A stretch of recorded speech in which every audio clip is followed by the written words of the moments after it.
اعمال کی اصلاح کرم سے کر دے۔ الحمدللہ رب العالمین والصلاة والسلام علی سید الانبیاء والمرسلین، اما بعد فاعوذ باللہ من الشیطان الرجیم، بسم اللہ الرحمن الرحیم۔ پڑھیے، الصلاۃ والسلام علیک یا رسول اللہ وعلی آلک واصحابک یا حبیب اللہ، الصلاۃ والسلام علیک یا نبی اللہ وعلی آلک واصحابک یا نور اللہ۔ میٹھے میٹھے اسلامی بھائیوں، درود پاک کے بے شمار فضائل و برکات ہیں۔ حضرت انس رضی اللہ تعالیٰ عنہ سے مروی ہے، رسول اللہ صلی اللہ تعالیٰ علیہ وسلم نے فرمایا، 3 چیزوں کو اللہ تبارک و تعالیٰ نے تمام مخلوق کی آوازیں سننے کی طاقت عطا فرمائی ہے۔ یہ پاور دیا گیا ہے کہ ساری مخلوق کی آوازیں وہ 3 چیزیں سن لیتی ہیں۔ بڑی امیزنگ حدیث ہے۔ وہ 3 چیزیں کون سی ہیں؟ آپ فرماتے ہیں جنت سنتی ہے، نبی پاک فرماتے ہیں جنت سنتی ہے، آگ یعنی دوزخ وہ بھی سنتی ہے، اور فرشتہ جو میرے قریب رہتا ہے وہ بھی تمام آوازوں کو سنتا ہے۔ جو روضہ رسول پہ فرشتہ موجود ہے وہ بھی ساری مخلوق کی آواز سنتا ہے۔ لسننگ پاور دیکھیے، not only the human beings, صرف انسانوں کی نہیں، تمام مخلوق کی آوازیں یہ تینوں چیزیں سنتی ہیں۔ اب ذرا حدیث کا اگلا پارٹ سنیے گا۔ نبی پاک فرماتے ہیں، جب میرا کوئی امتی کہتا ہے اے اللہ میں تجھ سے جنت کا سوال کرتا ہوں، تو جنت کہتی ہے کہ اے اللہ عز و جل اس کو میرے اندر رہائش عطا فرما دے۔ جب جنت کا ہم سوال کریں تو جنت بھی اللہ کی بارگاہ میں عرض کرتی ہے، تو جنت مانگا کرو، جنت کا سوال کیا کرو، اللہ کی بارگاہ میں بار بار جنت کی التجا کیا کریں۔ نبی پاک فرماتے ہیں، جب کوئی امتی کہتا ہے اے اللہ مجھے دوزخ سے پناہ دے، تو دوزخ کہتی ہے اے اللہ مجھ سے اس کو پناہ دے دے۔ جب میرا کوئی امتی مجھ پر سلام بھیجتا ہے تو میرے سر پر یعنی نبی پاک کے قریب رہنے والا فرشتہ عرض کرتا ہے، یا محمد صلی اللہ تعالی علیہ وسلم یہ فلاں ہے، حضور کی خدمت میں سلام پیش کرتا ہے۔ آقا فرماتے پس اسے جواب مرحمت فرمایا جاتا ہے۔ جو مجھ پر 1 مرتبہ درود بھیجے گا، اللہ اور اس کے فرشتے 1000 مرتبہ اس پر درود بھیجیں گے اور آگ اس کے جسم کو نہ چھوئے گی۔ ایک حدیث ہے اور کتنے سارے مدنی پھول ہیں۔ جنت کا سوال کرنے کی ترغیب ہے، جہنم سے پناہ مانگنے کی ترغیب ہے، اور درود پڑھنے والے کو کیسا اجر ہے۔ ساری برکتیں ایک طرف۔ مجھے ایک بات بتاؤ، جس سے آپ کو بڑا پیار ہو، بڑی رسپیکٹ ہو، جس سے بڑی محبت ہو، اور آپ کا ذکر جب اس کے پاس کیا جائے آپ کو کتنا اچھا لگتا ہے۔ مثال کے طور پہ اگر آپ کے پیر و مرشد ہوں گے، ماشاءاللہ بیٹھے لوگ، آپ کو کوئی آ کر کہیں کہ آپ کے پیر و مرشد کے پاس آپ کا نام لیا گیا، کتنا اچھا لگے گا۔ جس استاد سے بڑی محبت ہو، جس پرسنالٹی سے بڑی رسپیکٹ کرتے ہو، آپ کو کوئی کہے یار آپ کا ذکر ان کے پاس ہو رہا تھا، آپ کہیں گے یار واقعی میرا ذکر ان کے پاس ہو رہا تھا، سچ بتاؤ، اچھا بتاؤ تو اسی کیا بات ہوئی، مجھے بتانا ذرا۔ اچھا لگتا ہے، بندہ خوش ہو جاتا ہے۔ بتائیے ایک امتی کے لیے اس سے بڑی کیا سعادت ہوگی کہ وہ یہاں درود پڑھے، ادھر فرشتہ اس کا نام بارگاہ رسالت میں پیش کرے۔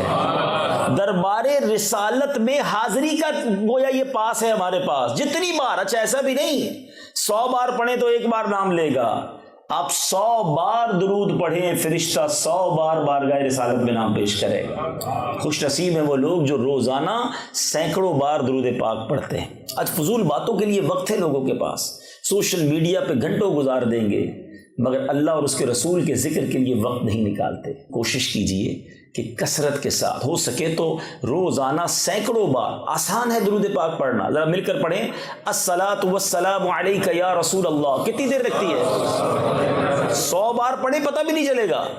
تو کوشش کریں کہ کثرت کے ساتھ درود پاک پڑھیں، اور جب جب موقع ملے اللہ سے جنت کا سوال کریں۔ اور سبحان اللہ، علماء کہتے ہیں رب سے مانگنا ہی ہے تو جنت الفردوس کا سوال کریں جو سب سے اعلیٰ جنت ہے۔ اللہ سے جہنم سے پناہ مانگیں، انشاءاللہ ضرور کرم ہوگا۔ عاشورہ کا دن جو ہے 10 محرم الحرام، یاد رہے کہ ہسٹری آف یونیورس میں، اس کائنات کی ہسٹری میں اگر موسٹ امپورٹنٹ ڈیز کی لسٹ بنائی جائے تو اس میں سے ایک دن عاشورہ کا بھی ہے۔ بہت بڑے بڑے ہسٹوریکل جو واقعات ہوئے وہ عاشورہ ہی کے دن، یعنی 10 محرم الحرام کو ہوئے۔ 10 محرم الحرام کو ہی حضرت آدم علیہ السلام پیدا ہوئے۔ پہلا انسان اس دنیا میں جس کی تخلیق کی گئی وہ 10 محرم الحرام۔ حضرت آدم علیہ السلام کی جب توبہ قبول ہوئی وہ بھی 10 محرم الحرام۔ انہیں جنت میں جس دن داخل کیا گیا وہ بھی 10 محرم الحرام۔ یاد رہے عاشورہ کا ہی دن تھا کہ جس دن عرش، کرسی، آسمان، زمین، سورج اور ستارے یہ سب جو بنائے گئے یہ بھی 10 محرم کا دن تھا۔ دنیا میں سب سے پہلی بارش جس دن نازل ہوئی وہ بھی 10 محرم الحرام ہی کا دن تھا۔ اچھا جناب، پھر اسی طرح حضرت ابراہیم جن کو ابو الانبیاء کہا جاتا ہے، ان کی ولادت بھی 10 محرم الحرام کو ہوئی۔ نمرود کی آگ سے جو نجات ملی وہ دن بھی 10 محرم الحرام ہی کا تھا۔ یہی وہ دن تھا جب حضرت موسیٰ علیہ السلام اور آپ کی امت کو فرعون سے نجات ملی، اس کا لشکر جو دریائے نیل میں غرق ہوا وہ بھی 10 محرم الحرام ہی کا دن تھا۔ حضرت عیسیٰ روح اللہ علی نبینا علیہ السلام کی ولادت بھی 10 محرم الحرام کو ہوئی۔ آسمانوں کی طرف جب انہیں اٹھایا گیا وہ بھی دن 10 محرم الحرام تھا۔ اسی دن حضرت نوح علیہ السلام کی جو کشتی ہے وہ کوہ جودی پر آ کر ٹھہری تھی۔ یہی وہ دن تھا جب حضرت سلیمان علیہ السلام کو ملک عظیم عطا کیا گیا، ان کو ایک عظیم حکومت جو عطا کی گئی وہ بھی 10 محرم الحرام کا دن تھا۔ حضرت یونس علیہ السلام جو مچھلی کے پیٹ سے نکالے گئے وہ دن بھی 10 محرم الحرام تھا۔ حضرت یعقوب علیہ السلام کی بینائی کا جو ضعف، کمزوری جو تھی وہ دور ہونے کا دن بھی 10 محرم الحرام تھا۔ حضرت ایوب علیہ السلام نے بڑا صبر کیا، بڑی تکلیفیں سہی۔ جس دن آپ کی مصیبتوں کو دور کیا گیا، تکلیف کو رفع کیا گیا، وہ دن بھی 10 محرم الحرام کا تھا۔ اسی دن کا روزہ پہلے کی امتوں میں مشہور تھا، یہاں تک کہا گیا کہ رمضان کے روزوں سے پہلے عاشورے کا روزہ فرض تھا، بعد میں وہ منسوخ کیا گیا اور رمضان کے روزے آ گئے۔ اتنا امپورٹنٹ ڈے ہے، مگر پھر ایک ایسا واقعہ ہوا کہ جس نے واقعی بڑے تاریخی واقعات ہیں، لیکن اس واقعے نے اس کائنات کو ہلا کے رکھ دیا۔ رہتی دنیا کے لیے ایک ایسی مثال بن گیا وہ واقعہ، ظلم و جفا کی ایک ایسی آندھی چلائی گئی۔ نبی پاک علیہ السلام کے پیاروں، آپ کی آل اور آپ کے نواسوں کے ساتھ جو کیا گیا کربلا کے میدان میں کہ کئی دن کے بھوکے پیاسے ہیں، اور جس بات پر زیادہ تکلیف ہوتی ہے تو یہ سب کچھ کرنے والے بھی جو تھے وہ بھی کلمہ پڑھنے والے تھے، اپنے آپ کو نبی پاک ہی کا امتی کہنے والے تھے، اور انہوں نے آقا کی آل کے ساتھ ایسا کیا۔ وہ بھی 10 محرم الحرام ہی کا دن تھا۔ آج شب عاشور ہے، ہم بڑی زبردست لائٹوں میں سکون سے بیٹھے ہیں، تھوڑی دیر بعد اذان عشاء ہوگی، ہم نماز پڑھیں گے، شاید لنگر بھی کھائیں گے، گھر جا کے سو جائیں گے۔ تصور کیجئے تقریباً 1380 سال پہلے کربلا کے تپتے ریگستان پر بھی یہ رات آئی تھی۔ اس رات کیا ہوا تھا، اور اس رات سے پہلے کا سینیریو کیا تھا، کس طرح یہ قافلہ وہاں پہنچا تھا، اور کس تکلیف میں وہ رات گزاری تھی۔ ذرا سوچئے تو صحیح کہ آج میری اور آپ کی فیملی ساتھ ہو، اور ہماری فیملی کے ساتھ کوئی چھوٹی سی ڈیفیکلٹی آ جائے، ہم کہتے ہیں یار مجھ پر آ جائے غم نہیں ہے، بچوں پر، فیملی پر کوئی تکلیف نہ آئے۔ ہم اپنی فیملی کو، اپنے گھر والوں کو ہمیشہ کمفرٹ دینے کی کوشش کرتے ہیں، دینا بھی چاہیے۔ شریعت بھی یہی کہتی ہے کہ اپنی فیملی کے ساتھ اچھا برتاؤ رکھے، ان کو ٹیک کیئر کریں، مگر وہ بھی تو ایک فیملی تھی نا، اور وہ فیملی کتنی اعلیٰ، عرفہ اور کس مرتبے والی فیملی تھی۔ ذرا سوچو تو صحیح، جب تک یہ بات سمجھ نہیں آئے گی نا کہ یہ واقعہ جن لوگوں کے ساتھ ہوا تھا ان کا سٹیٹس کیا تھا، ان کا مرتبہ کیا تھا، ان کا مقام کیا تھا، تب تک اس ظلم کی شدت کا اندازہ نہیں ہوگا، تب تک اس واقعے کی جو شدت ہے اس کا اندازہ نہیں ہوگا۔ یہ کون لوگ تھے؟ اللہ اکبر، نواسۂ رسول امام حسن اور امام حسین وہ ہیں رضی اللہ تعالیٰ عنہم کہ آقا فرماتے کہ یہ دونوں جنت کے پھول ہیں، میرے یہ دونوں بیٹے، حدیث پاک کا مضمون ہے، جنتی جوانوں کے سردار ہیں۔ جنتی کہہ دینا ہی بہت تھا، جس کو جنتی کہا گیا، نبی پاک کی زبان سے جس کے لیے جنتی نکلا، وہ بڑی بات ہے۔ صرف جنتی نہیں، جنتی جوانوں کے سردار ہیں۔ یہ وہ لوگ ہیں، امام حسین کے بارے میں آتا ہے، آقا فرماتے حسین مجھ سے ہیں اور میں حسین سے ہوں۔ نبی پاک کے امام حسین اور امام حسن کا ایک بڑا کمال کا ایک لقب ہے، بہت سارے القاب بڑے بڑے بزرگوں کو ملے مگر یہ لقب کسی اور کو نہ ملا، اور وہ یہ ہے راکب دوش مصطفیٰ۔ علماء بیٹھے ہیں، یہ کمال کی بات ہے۔ راکب کس کو کہتے ہیں؟ راکب کہتے سواری کرنے والے کو، سوار کو، ٹھیک ہے۔ دوش کہتے کاندھوں کو، یعنی نبی پاک کے کاندھوں پر سواری کرنے والے۔ ایک بار نبی پاک امام حسن کو کاندھے پر اٹھا کے کہیں جا رہے تھے تو ایک صحابی رسول نے بڑے پیار سے کہا، حضور اے برخوردار تمہاری سواری کتنی اچھی ہے۔ بڑا پیار سے نبی پاک کے کاندھوں پر تھے کہ برخوردار تمہاری سواری کتنی اچھی ہے۔ نبی پاک نے بڑی محبت سے فرمایا، یہ بھی تو کہو سوار کتنا اچھا ہے۔ Look at the love, look at interaction کیسا تھا، پیار کیسا تھا، محبت کیسی تھی۔ امام حسین کی سٹارٹنگ سنو، آپ مدینہ منورہ میں پیدا ہوئے، اور ایک اور بڑی یونیک بات شاید آپ کو پہلے نہ سنی ہو، امام حسن اور امام حسین وہ ہیں کہ ان کا جو دوسری زبان میں لفظ جو نام بنتا ہے وہ شبیر اور شبر بنتا ہے، مگر یہ جو نام تھے نا حسن اور حسین، آج ایک بڑا یونیک معاملہ چل رہا ہے، چلے لگے ہاں تو اس پر بھی کچھ بات کر لیں کہ لوگوں میں کمپٹیشن چلا ہوا ہے کہ یار بچے کا نام جب بھی رکھیں نا تو ایسا رکھیں جو پورے خاندان میں کسی کا نہ ہو۔ اب یہ یونیکنیس کے چکر میں ایسی بڑی بڑی غلطیاں ہو رہی ہیں، اور جناب کبھی غیر مسلموں والے نام رکھ لیتے ہیں، کبھی ایسا نام رکھتے ہیں جس کا کوئی معنی ہی نہیں بنتا، اور کبھی ایسا نام رکھتے ہیں جس کا معنی بڑا ہی خراب بنتا ہے، لیکن بس الگ سے ہونا چاہیے۔ بھائی کیوں الگ ہونا چاہیے؟ انبیاء کے نام پر، صحابہ کے نام پر، اہل بیت کے نام پر ہمارے بچوں کے نام ہوں تاکہ ان کی برکتیں ہمیں نصیب ہونا۔ امام غزالی تصوف کے امام ہیں، علماء بیٹھے کبھی بیٹھ کے پوچھئے گا ان کا نام کیا تھا، ان کے والد ان کے دادا کا کیا نام تھا۔ سنو، امام غزالی کا نام محمد، ان کے والد کا نام محمد، ان کے دادا کا نام محمد، آپ کا نام لکھا اس طرح جاتا ہے محمد بن محمد غزالی علیہ رحمۃ اللہ الوالی۔ ہم کہتے نہیں جناب یہ نام تو خاندان میں ایک ہو گیا، اب دوسرا نہیں چاہیے، ایسا نہیں کیا کریں۔ برکتوں کے لیے نبی بیٹا جب بھی پیدا ہو، امیر اہل سنت کا بڑا پیارا انداز ہے، نام رکھتے ہیں محمد۔ اب پکارنے کے لیے کسی صحابی رسول، کسی اللہ کے ولی کے نام پر نام رکھیں تاکہ اس کی برکتیں نصیب ہوں۔ تو بہرحال لیکن یہ نام کیسے تھے؟ اللہ اکبر۔ حسن اور حسین روایتوں میں ملتا ہے یہ نام جنت سے جبریل امین لے کر آئے تھے، اور ان شہزادوں کے نام رکھنے سے پہلے یہ نام دنیا میں کسی اور کے نہیں تھے، گویا یہ مخفی رکھے گئے تھے۔ جب ان کے نام رکھے گئے تو اس کے بعد یہ نام پھر اب ان کی چاہت میں دنیا بھر کے لوگ رکھتے ہیں، اور رکھنا بھی چاہیے۔ بہرحال امام حسین رضی اللہ تعالیٰ عنہ کی آپ سٹارٹنگ دیکھیں۔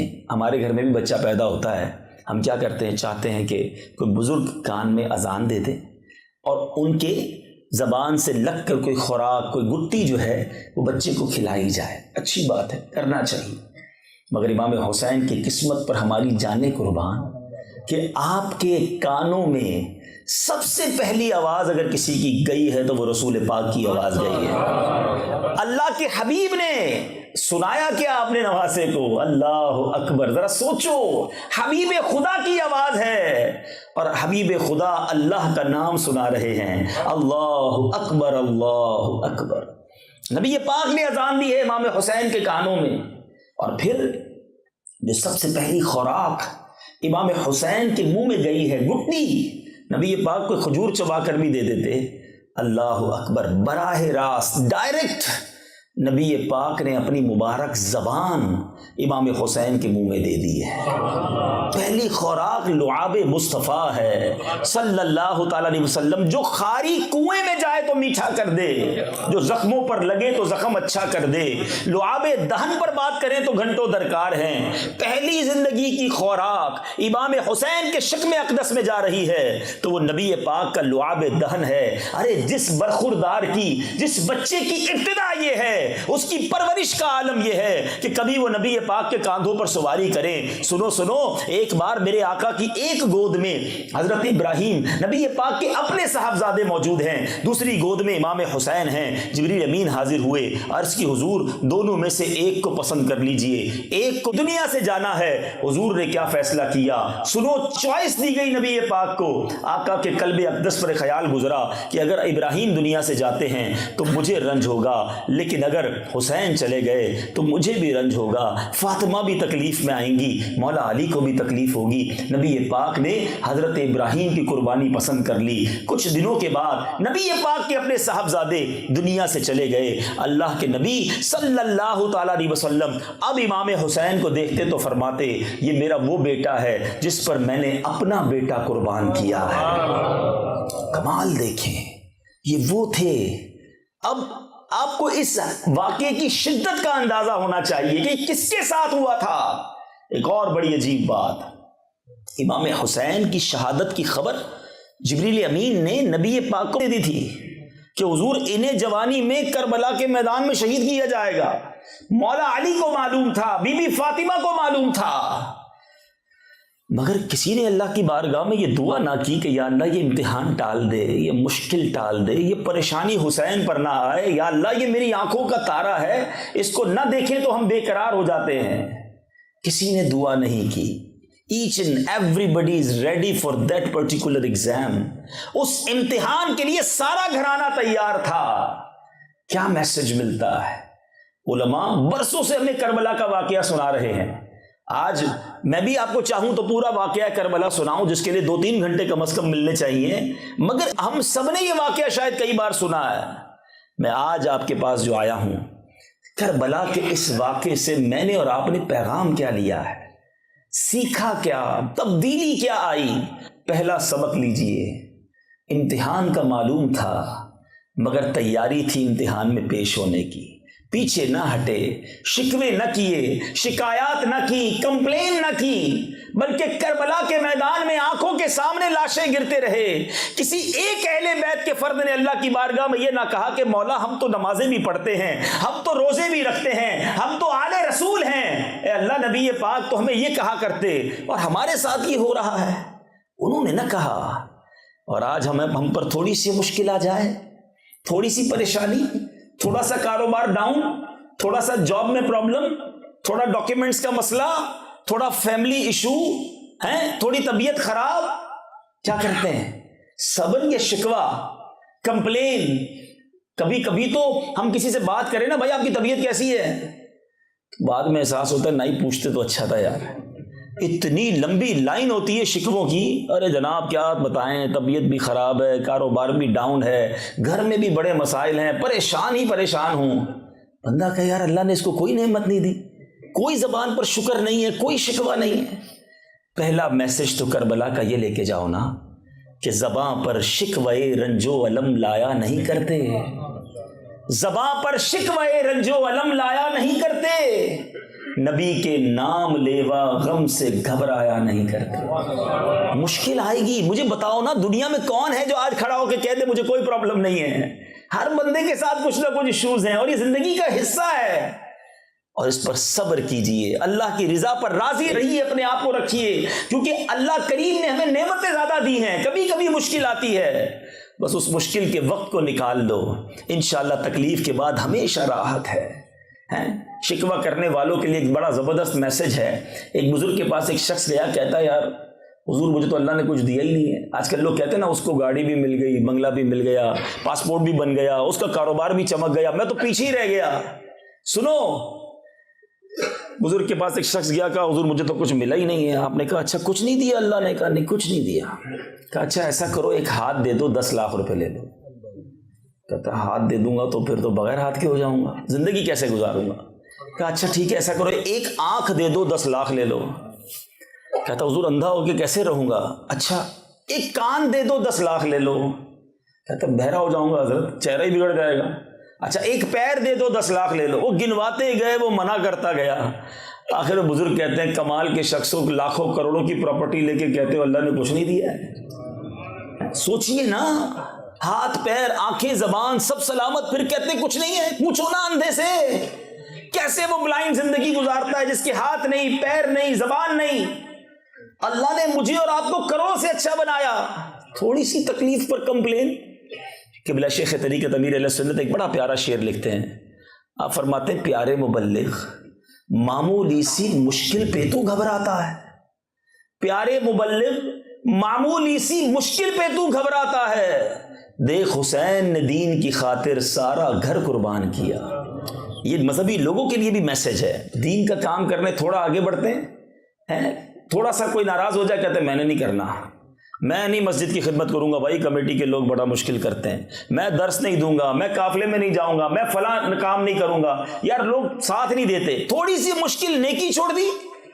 ارے امام حسین نے تو جان قربان کر دی دین کے لیے، اور ہم تھوڑی سی مشکل کے لیے نیکی کے کام چھوڑ دیتے ہیں، جاب چھوڑتے ہیں اس مشکل کے لیے، ادھر تو یورو مل رہے ہوتے ہیں نا، دین کے کام سے لوگ فوراً بھاگ جاتے ہیں۔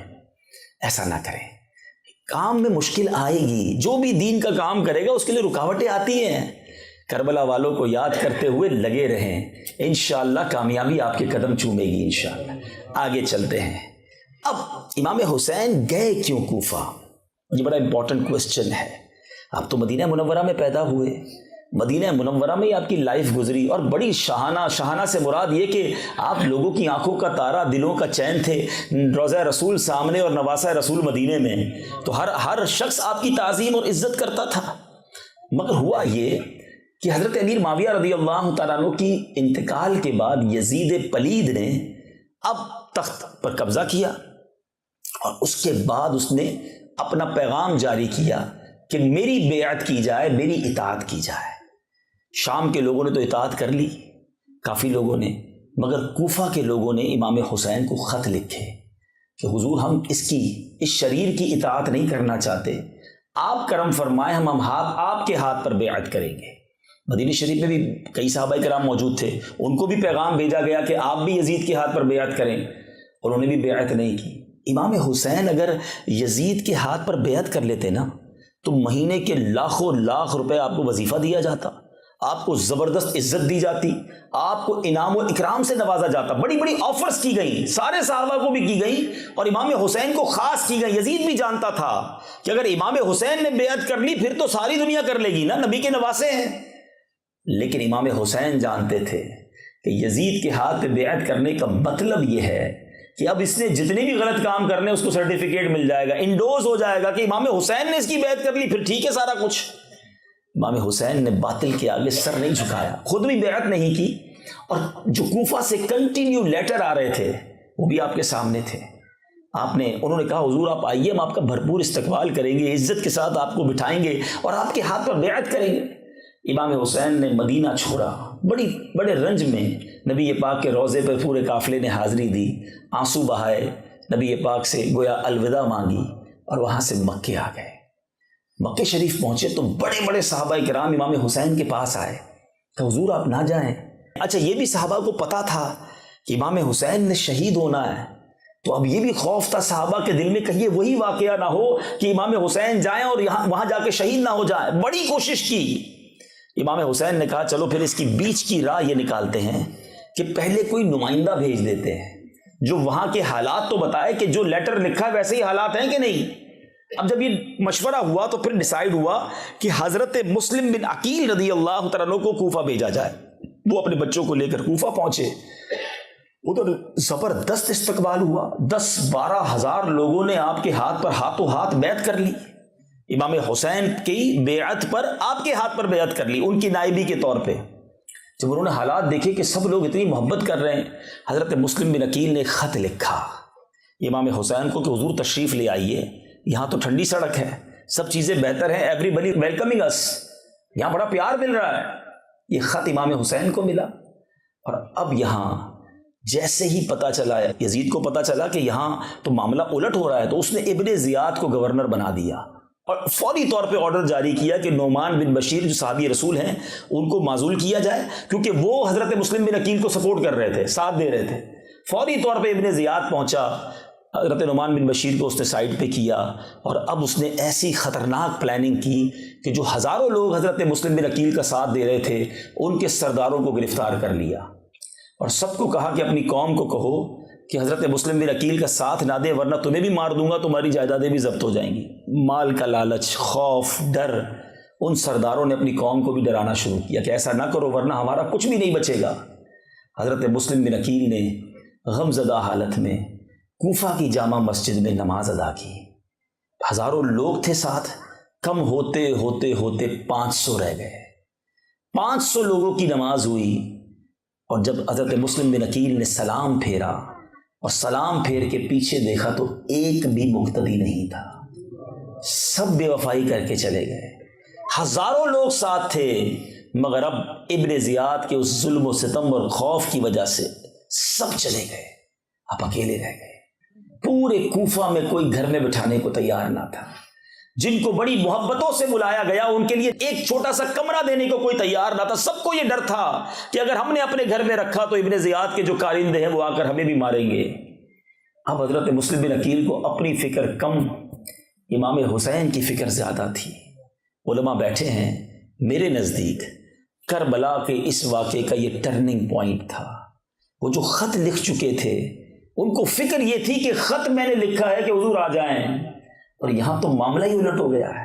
اس زمانے میں فیکس، ٹیلی فون، واٹس ایپ، انٹرنیٹ تو تھا نہیں کہ دوبارہ فون کر دیتے کہ حضور اب نہ آئیں، وہاں خط پہنچتا ہے، یہاں حضرت مسلم بن عقیل کو شہید کر دیا جاتا ہے، ان کے چھوٹے 2 بچوں کو بھی شہید کر دیا جاتا ہے، ان کے سر ان ظالموں نے کوفہ کے بازار میں گھمائے، یہاں یہ شہید ہوتے ہیں، اور 3 ذوالحجہ کا ہی یہ دن تھا، اور اسی دن حضرت امام حسین اپنے قافلے کے ساتھ وہاں سے چلتے ہیں۔ دا سیم ڈے قربانی دیکھیں، مجھے بتاؤ نا 3 ذوالحجہ کو مکے میں کیا رونق ہوتی ہے، ساری دنیا کے لوگ حج کرنے وہاں جاتے ہیں، مگر امام عالی مقام ان مبارک دنوں میں اپنی فیملی کے ساتھ 82 لوگوں کے ساتھ، جن میں بچے بھی ہیں، خواتین بھی ہیں، مکہ چھوڑ کر کوفہ روانہ ہوتے ہیں۔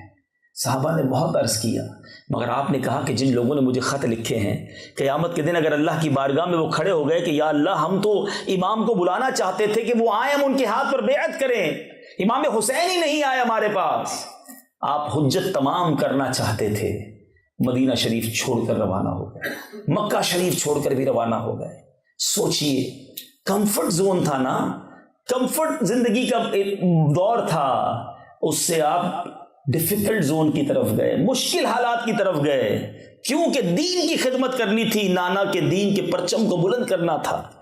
آج ہم کہتے نہیں یار موسم ٹھیک نہیں ہے، نماز کے لیے کہاں جائیں گے، اپنے کمفرٹ زون سے کوئی ہم مشکل طرف آتے ہی نہیں ہے جو ہماری طبیعت پر، ہماری نفس پر گراں گزرے، اور ہم کہتے ہیں میں پنجتن کا غلام ہوں، میں اہل بیت کا چاہنے والا ہوں۔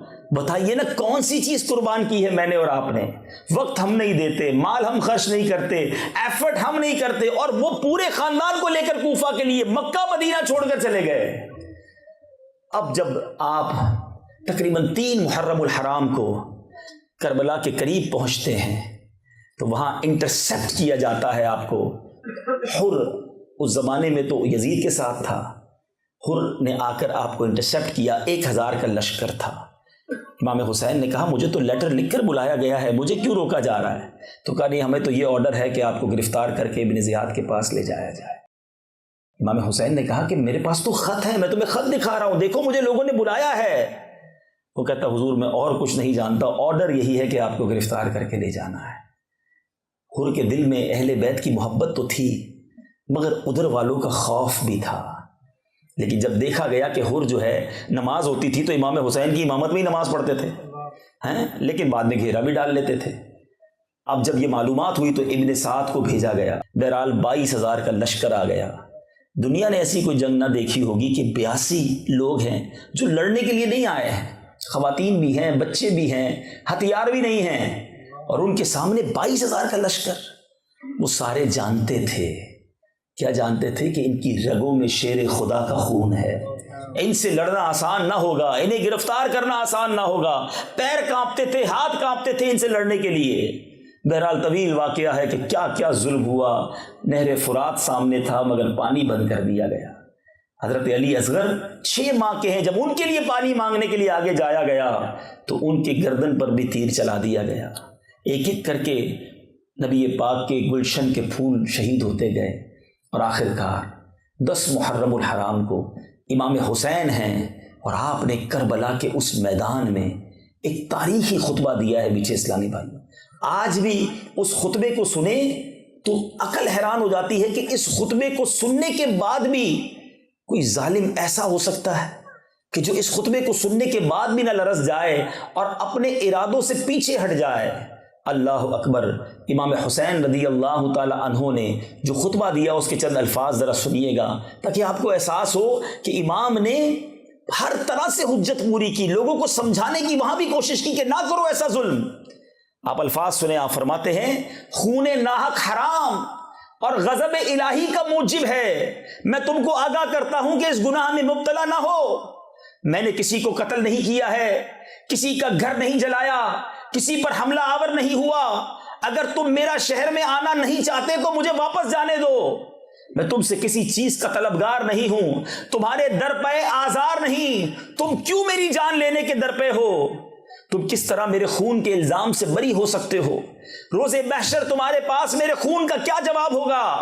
اپنا انجام سوچو، اپنی عاقبت پر نظر ڈالو، پھر یہ بھی سمجھو کہ میں کون ہوں، میں بارگاہ رسالت میں کس چشم کرم کا منظور نظر ہوں، میرے والد کون ہیں، میری والدہ کس کی لخت جگر ہیں، میں انہی بطول زہرا کا نور دیدہ ہوں جن کے پل صراط پر گزرتے ہوئے عرش سے ندا کی جائے گی کہ اے اہل محشر اپنے سر جھکاؤ، اپنی آنکھیں بند کرو، خاتون جنت 70,000 حوروں کو رکاب سعادت میں لے کر گزرنے والی ہے۔ میں ان کا بیٹا ہوں، میں وہی ہوں جس کی محبت کو رسول پاک نے اپنی محبت فرمایا۔ میرے فضائل تمہیں خوب معلوم ہیں، میرے حق میں جو احادیث ہیں تم ان سے بے خبر نہیں ہو۔ اللہ اکبر۔ ایسا خطبہ، مگر لالچ انسان سے کیا کچھ کروا سکتی ہے۔ اس پورے واقعے سے جو سبق زبردست لینا ہے نا، بعض اوقات لوگ سیٹسفائی ہو جاتے ہیں، کہتے ہیں یار میں نمازی، حاجی، زکوٰۃ دینے والا، روزے رکھنے والا، بس بہت ہو گیا، الحمدللہ میں دین پر ہوں۔ یقیناً آپ اگر دین پر ہیں تو اچھی بات ہے، لیکن ایک بات سیکھنے والی ہے کہ اپنے آپ کو مطمئن نہ سمجھیں، اپنے آپ پر مطمئن نہ ہو جائیں۔ جب انسان پر اقتدار، مال اور ہوس کا نشہ آتا ہے، آپ بھی پاکستان سے خبریں آتی ہوں گی، سنتے ہوں گے، دنیا کے اور ملکوں سے بھی آتی ہیں، 4 سال، 5 سال، 6 سال کی بچوں کے ساتھ جو واقعات ہوتے ہیں، یہ جب ہم سنتے ہیں تو کبھی کبھی خیال آتا ہے کہ انسان نے کیا ہوگا، جانور نے کیا ہوگا، انسان تو ایسا کام نہیں کر سکتا۔ مگر پتہ یہ چلا، یہ کربلا کا واقعہ بتاتا ہے کہ جب لالچ، شیطان کے بار حاوی ہو جائیں تو انسان وہ کچھ کر گزرتا ہے جس کو عقل بھی قبول نہیں کرتی ہے۔ تو آج میں اور آپ بھی اللہ سے بس یہی دعا کرتے رہیں کہ اللہ ہمارا ایمان سلامت رکھے، ہمیں نفس و شیطان کے واروں سے محفوظ رکھے، ہمیں دنیا کی لالچ اور مال کی لالچ اور اقتدار کی لالچ سے محفوظ فرمائے۔ یاد رکھیے نبی پاک علیہ الصلوۃ والسلام فرماتے ہیں 2 بھوکے بھیڑیے بکریوں میں چھوڑ دیے جائیں، وہ اتنا نقصان نہیں پہنچاتے جتنا کہ مال اور مرتبے کا لالچ انسان کے دین کو نقصان پہنچاتا ہے۔ سمجھنا یہ ہے کہ ہمیں اللہ تعالیٰ مال اور اقتدار کے نشے سے اور اس کی لالچ سے محفوظ فرمائے۔ آج امام حسین کے چاہنے والے بیٹھے ہیں، کربلا والوں کے چاہنے والے بیٹھے ہیں، مگر آج مال ہی کی وجہ سے تو مسلمان شراب بیچنے پر مجبور ہو جاتا ہے نا۔ مسلمان بھی کہلاتا ہے اور خنزیر کا گوشت بھی بیچ رہا ہوتا ہے، مسلمان ہی کہلاتا ہے اور حرام روزی بھی کما رہا ہوتا ہے۔ یزید نے اور اس کے قافلے والوں نے مال کے لالچ میں تو یہ کیا تھا نا۔ مجھے بتاؤ، مال کی لالچ میں حرام کام کرنا حسینی طریقہ یا یزیدی طریقہ؟ اپنے آپ سے پوچھو نا۔ ایک طرف تو ہم کہیں کہ اہل بیت پر ہماری جانیں قربان، ہم سب کے گھروں میں عاشورے کے دن نیاز بھی پکتی ہے، اہل بیت کی منقبت بھی پڑھتے ہیں، اچھی بات ہے، مگر میں یہ پوچھنا چاہتا ہوں کہ کیا صرف منقبت پڑھنا، کیا صرف اہل بیت کا نام لینا، ان کی نیاز پکانا ہی ان سے محبت ہے؟ یا حسینی طریقہ یہ ہے کہ اگر حرام سامنے آ جائے، اگر دل چاہے بھی کہ یہ پیسے میں لے لوں، یار بڑے زبردست پروفٹ، بڑا پیارا کام ہے، بڑی تیزی سے پیسے بنیں گے، اب آپ کا امتحان ہے کہ آپ حسینی طریقے پر زندگی گزار رہے ہیں یا یزیدی طریقے پر زندگی گزار رہے ہیں۔ ارے ادھر لالچ کیا تھی، کسی کو کہا تھا تمہیں گورنری دیں گے، کسی کو کہا تھا اتنے پیسے دیں گے، جاؤ حسین اور ان کے اہل بیت کے سروں کو معاذ اللہ کاٹ کر لے آؤ یا انہیں گرفتار کر کے لے آؤ۔ یہ پیسے کی لالچ میں ظلم ہوا تھا، اور آج ہم مسلمان کہلانے والے بھی پیسے کی لالچ میں اللہ کی نافرمانی کریں، حرام کریں۔ مجھے بتائیں نا یہ کیسی اہل بیت کی محبت ہے۔ امام حسین کربلا کی اس دن، سنو میں آپ کو 1380 سال پہلے لے جانا چاہتا ہوں، کم و بیش 1380 years ago ایک اور شب عاشور تھی جب کربلا کا وہ میدان تھا، دو طرف خیمے لگے تھے، ایک 22,000 کے خیمے تھے، ایک 72 یا 82 لوگوں کے خیمے تھے۔ سو بتاؤ مجھے اس رات کیا ہوا تھا، وہ رات گزری کیسی تھی؟ کربلا والے اہل بیت اطہار کے خیموں میں وہ رات بھی تلاوت ہوئی تھی، وہ رات بھی دعائیں ہوئی تھی، وہ رات بھی سجدے ہوئے تھے۔ اور بتاؤ وہ 22,000 کے خیموں میں کیا ہوا تھا؟ اس رات وہاں ناچ گانے ہوئے تھے، رقص و سرور کی محفلیں سجائی گئیں، شراب کے جام لٹائے گئے، ادھر جناب اللہ کی نافرمانیاں ہوئیں۔ میں آپ سے پوچھتا ہوں، بڑی تعداد میں ینگسٹر یہاں موجود ہیں، میں آپ سے پوچھتا ہوں بتاؤ تمہاری راتیں، آج راتیں تمہاری یزیدی طریقے پر گزر رہی ہیں یا حسینی طریقے پر گزر رہی ہیں؟ ہماری راتیں فلموں کے ساتھ گزرتی ہیں، ہمارے لوگوں کی راتیں آج انٹرنیٹ پر گندے مناظر دیکھ کر گزرتی ہیں، آج معاذ اللہ دوستوں کے ساتھ شراب خانے میں گزرتی ہیں، آج ایسی جگہوں پر جا کر گزرتی ہیں جہاں اللہ کی ناراضگی ہوتی ہے۔ بتاؤ نا شب عاشور یزیدی طریقہ کیا تھا؟ یہی تو کام انہوں نے کیے تھے۔ اور حسینی کیمپ میں، حسینی خیموں میں کیا تھا؟ تلاوت تھی، نمازیں تھیں، دعائیں تھیں۔ بتاؤ ہماری رات کیسے گزرتی ہے؟ عشاء بھی قضا ہوتی ہے، فجر بھی قضا ہوتی ہے، رات کلمہ پڑھتے پڑھتے نہیں، رات فلمیں دیکھتے دیکھتے ہم سوتے ہیں۔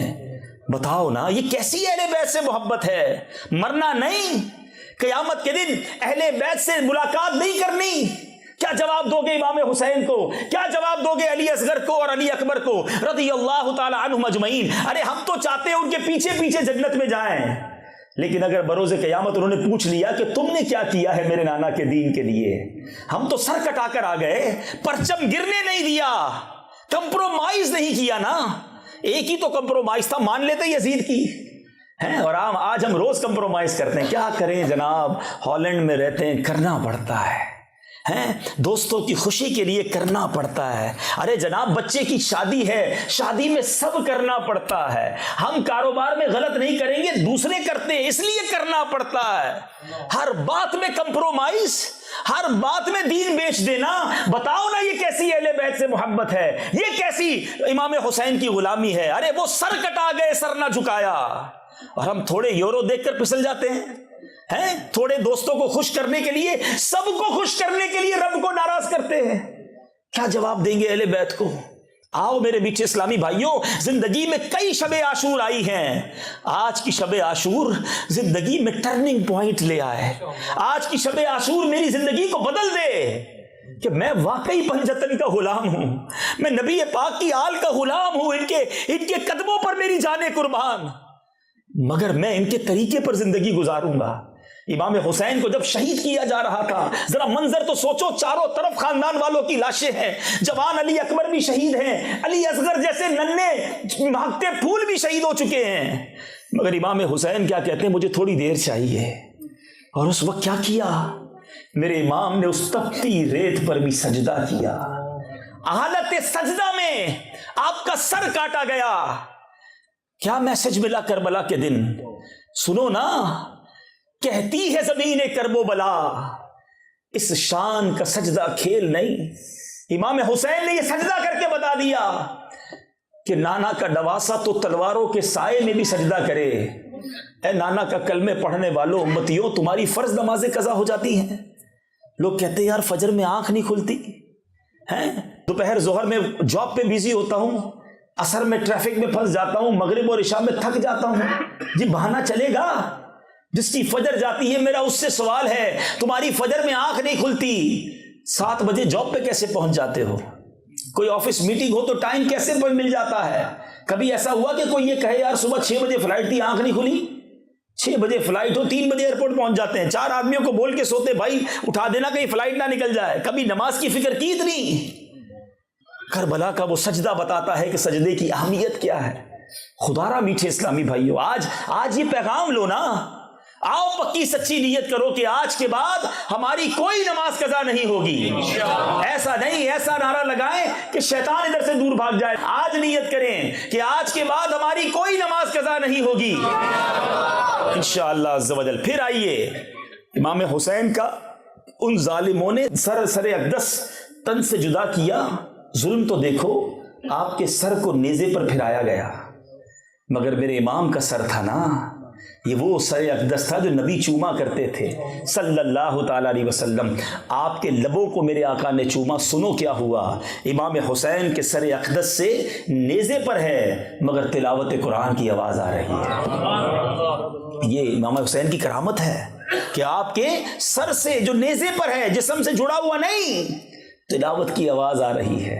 اے پنجتن کے غلاموں سنو، امام حسین تو نیزے پر تلاوت کریں ہیں اور ہمیں قرآن پڑھنا ہی نہ ہے، پورا سال قرآن نہ کھولیں ہیں۔ میں آپ سے پوچھوں کہ بتائیے واٹس ایپ کب آن لائن ہوا تھا، تو آپ کہیں گے ابھی آپ کے بیان کے دوران بھی آن لائن کیا تھا تھوڑی دیر پہلے۔ اچھا بھائی فیس بک کب کیا تھا، تو وہ 1 گھنٹہ پہلے آن لائن ہوا تھا۔ فلاں سافٹ ویئر تو 2 گھنٹے پہلے، فلاں تو 4 گھنٹے پہلے۔ قرآن کب آن لائن کیا تھا؟ وہ رمضان میں آن لائن کیا تھا۔ اب کب ارادہ ہے؟ اگلے رمضان میں موقع ملے گا تو قرآن کھولیں گے۔ سارے سافٹ ویئر روز کئی بار online, Quran offline. اور آپ کو پتہ ہے جب میں اور آپ قبر میں جائیں گے نا، سارے سافٹ ویئر آف لائن ہو جائیں گے، قرآن قبر میں بھی آن لائن رہے گا۔ تو اس کو تھامو نا جو قبر میں کام آئے گا۔ قرآن پڑھنے کا ٹائم نہیں ہے، قرآن سمجھنے کا ٹائم نہیں ہے۔ آؤ یہ پیغام لو کربلا کے اس میدان سے، the message of Karbala for all of you، کہ انشاءاللہ ہم روزانہ قرآن پاک پڑھیں گے۔ یہ ہے حسینی طریقہ نا، یہ ہے اہل بیت سے محبت کا انداز۔ یقیناً نیاز منانا، یاد منانا، جلسے کرنا، مرکبت پڑھنا بڑی اچھی بات ہے، مگر مزہ یہ ہے کہ اس بار کوئی کہے یار تم تو بڑے چینج ہو گئے ہو، 5 وقت نماز پڑھ رہے ہیں، روز قرآن پڑھ رہے ہیں، جھوٹ نہیں بولتے، وہ حرام روزی بھی چھوڑ دی تم نے، تو آپ کہیں کہ بس اہل بیت کی محبت دل میں ایسی گھر کر گئی ہے کہ یہ عاشورہ آیا میری زندگی کو بدل کے چلا گیا۔ یہ زندگی کا ٹرننگ پوائنٹ بناؤ آج۔ اللہ سے دعا ہے جو صحیح باتیں ہوئیں اسے یاد رکھنے، اس پر عمل کرنے کی توفیق عطا فرمائے، جو غلطیاں ہوئیں اللہ کریم اپنے حبیب کے صدقے معاف فرمائے، صحابہ اور اہل بیت کی سچی غلامی عطا فرمائے۔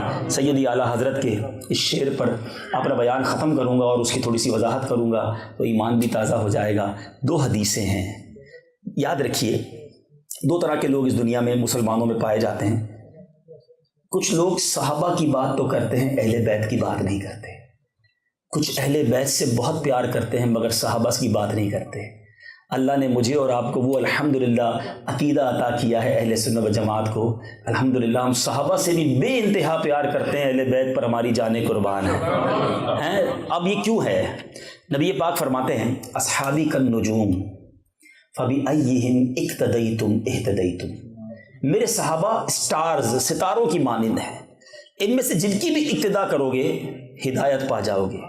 اور ایک اور جگہ نبی پاک فرماتے ہیں صلی اللہ تعالیٰ علیہ وسلم، جس کا مضمون ہے کہ میری آل جو ہے وہ امت کے لیے کشتی نوح کی مانند ہے، جو اس میں سوار ہو گیا اس کا بیڑا پار ہو جائے گا۔ صحابہ کیا ہیں؟ ستارے۔ آل کیا ہے؟ نبی پاک کی کشتی۔ سیدی اعلیٰ حضرت کمال کی فراست اور دانائی رکھتے ہیں، آپ نے ایک ہی شعر میں ہمارا عقیدہ بھی بیان کر دیا اور ہمیں زبردست خوشخبری بھی سنا دی۔ دیکھیں پہلے کے زمانے میں کیا ہوتا تھا، اگر سمندر پار کرنا ہے اچھی کشتی چاہیے اور ستارے چاہیے جو راستہ بتائیں، کیونکہ اب تو کمپاس وغیرہ آ گئے، پہلے تو ستارے سے لوگ راستہ ڈھونڈتے تھے۔ سیدی اعلیٰ حضرت کیا کہتے ہیں، ذرا سنیے گا ان دونوں حدیثوں کو کیسے موتیوں کی طرح پرویا ہے۔ آپ فرماتے ہیں اہل سنت کا ہے بیڑا پار، کیوں؟ اصحاب حضور نجم ہیں اور ناؤ ہے عطرت رسول اللہ کی۔ ہمارے تارے صحابہ، ہماری کشتی جو ہے وہ نبی پاک کی آل ہے۔ انشاءاللہ اہل سنت والوں کا بیڑا، اللہ پاک ہم سب کو ان کی غلامی پر جینا اور انہی کی غلامی پر مرنا نصیب فرمائے، آمین بجاہ النبی الامین صلی اللہ تعالی علیہ وسلم۔ میرے